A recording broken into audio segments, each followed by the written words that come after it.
What up, guys? Your boy Quake, and as the days go on, we start getting new information when it comes to this Drake versus Kendrick Lamar battle and little details here and there about things that happened. And this one is very interesting because it involves J. Cole and his apology. Quick refresher, if you don't remember, the Like That track came out in late March. J. Cole ended up responding to that track with his own diss track towards Kendrick Lamar titled 7 Minute Drill.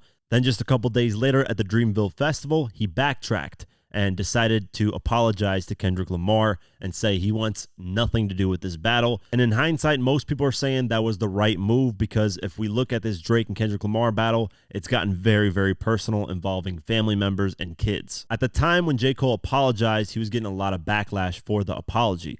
But now there's some new information that explains why J. Cole apologized. And it's very interesting because this is stuff that goes on behind the scenes that most people don't know about. Schoolboy Q, who's part of TDE as well as close friends to Kendrick Lamar, apparently had a conversation with J. Cole advising him to apologize and leave this battle because it's going to get very nasty. Before that article came out, though, TDE's Punch ended up tweeting this. He said, "Cole is a very genuine guy. I respect it. We often give in to external pressures and outside influences and act out of our own character. It's rare to have enough heart to make the correction. It didn't align with him, so he fixed it in the same manner he engaged. Salute." That told me that, hey, there was a conversation happening with TDE and J. Cole to stay out of this because the Drake and Kendrick thing was going to get very, very ugly, and it did. And what confirmed that was All Hip Hop released an article saying that Schoolboy Q had a conversation with J. Cole to advise him to get out of this battle. And this is what the article says. Allegedly, Schoolboy Q had a conversation with J. Cole at the Dreamville Festival. Our writer confirmed that Schoolboy Q was at the festival and that they did have a conversation. She couldn't corroborate what they talked about, but sources are telling me they gave him a warning. I'm not specifying what kind of warning, whether it was a bullying move, a Debo-like maneuver, or just a friendly heads up. I don't think it matters at this point, but based on what Punch TDE president said, I think they gave him what he needed to hear to bow out of the battle with as much grace as possible. After that news came out, today we got more information on why J. Cole backed out and the fact that Kendrick Lamar and him had a conversation after J. Cole released that 7 Minute Drill track. There was a guy by the name of Cooley online who is close to Kendrick Lamar's camp and who called out a lot of these things before they happened with what Kendrick Lamar is going to respond with, as well as Daylight. Of course, we know he's been rumored to, be part of Kendrick Lamar's camp and have writing credits for a lot of Drake songs. The back-to-back thing, a lot of people will speculate. Well, these people are very close to Kendrick Lamar's camp, and Cooley decided to do an interview on Discord and revealed a lot of details relating to what happened to J. Cole apologizing and what happened behind the scenes. I saw some rumors that Q was the one that told J. Cole, "Hey, this is bigger than a little spar sesh." Yeah, Q was the one who made Cole. He didn't really. It's not a. I think people took that the wrong way though. Q did tell him that, but Q was basically telling him, "We got it, so you just need to step out because Kendrick is gonna say some shit that you might not want to get involved with." Yeah. Dot and Cole actually talked. It wasn't like a he punked him type of thing. I think that's how the crowd took it. I'm gonna tell you right now, Cole is probably the most like cool, respectful dude I ever met. He actually very nice. Like he's a nice dude. You could hear it in his disses, even to Dot. He didn't really want to go there. He just had to take up for himself as a man. Drake in his mind really believes, oh yeah, I could fuck Cole. I could fuck Cola. You could hear it in his jabs to Cole and his disses to Dot. He was still jabbing Cole too. He was mad at Cole because Cole apologized and they actually talked behind the scenes. He actually took it personal that Cole apologized. And I was like, that's a bitch move. That's why Drake lost. He too arrogant. The interesting thing about what Cooley said is that first, obviously, Kendrick Lamar and J. Cole talked. They had mutual respect for each other, and that's why Kendrick Lamar didn't really take shots at J. Cole, even though some lines can be interpreted as shots at J. Cole, but it wasn't anything major. And even J. Cole in the apology said, hey, if you got something for me, I'll take it to chin. The other interesting thing about this is Drake getting mad at J. Cole for apologizing. Because I think, and this is just my theory, there's really no proof to this, but knowing how Drake kind of moves, I think Drake was really getting close to J. Cole so that he could take him away from Kendrick. And so if something like this popped off with Drake and Kendrick, he could have Cole on his side. because you got to remember the Drake and Kendrick thing has been brewing for years. They've been sending subliminal shots at each other for years. So it's not something that's just happened out of the blue. It wouldn't surprise me if Drake got close to J. Cole so that he could take him and bring him on his side instead of, being close to Kendrick Lamar like he used to be. Because if you guys remember, we were supposed to get a Kendrick Lamar and J. Cole collab album at one point. That's how close these two were.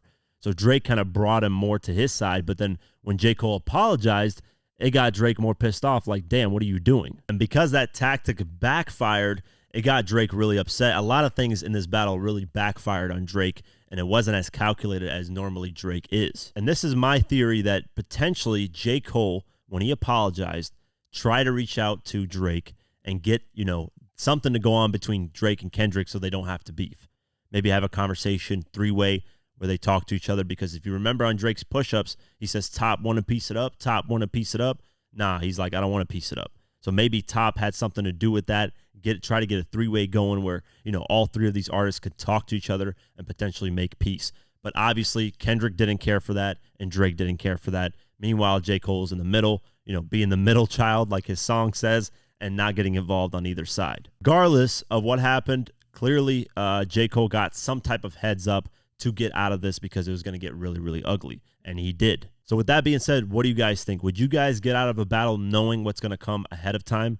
Maybe J. Cole heard the tracks ahead of time of what Kendrick was planning. Because in the same interview, Cooley says that Kendrick Lamar had a bunch of songs ready to go.